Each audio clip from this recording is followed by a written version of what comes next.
Het jy al ooit gewonder hoekom dit nie maklik is om werkstatus te identifiseer nie? Verkeerde klassifikasie kan lei tot wettige en finansiële gevolge vir beide partye. Kom ons ondersoek hoe die Suid-Afrikaanse reg benader hierdie ingewikkelde kwessie. Die belangrikste toetse wat gebruik word om tussen werknemers en onafhanklike kontrakteurs te onderskei, sluit in beheertoets, ondersoek die mate waarin die werkgewer die reg het om die manier waarop die werk gedoen word te beheer. Groter beheer dui op 'n diensverhouding. Organisasie-integrasietoets beoordeel of die werker deel is van die organisasie. Werknemers word in die struktuur geïntegreer, kontrakteurs bly apart. Ekonomiese afhanklikheidstoets oorweeg of die werker ekonomies afhanklik is van een organisasie wat op werknemerstatus dui of 'n onafhanklike besigheid bedryf wat op onafhanklike kontrakteursstatus dui.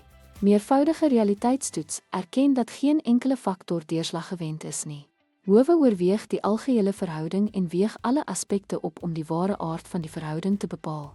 Dominante indruktoets, hierdie toets, veral belangrik in Suid-Afrikaanse arbeidsreg, kyk na die algehele verhouding gebaseer op kontraktuele terme en werklike werkpraktyke om 'n dominante indruk te vorm van of die persoon 'n werknemer of 'n onafhanklike kontrakteur is.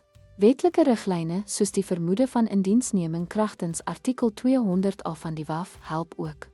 Waar sekere faktore teenwoordig is, soos beheer, ekonomiese afhanklikheid, voorsiening van toerusting, ens, word 'n persoon vermoed 'n werknemer te wees, tensy anders bewys.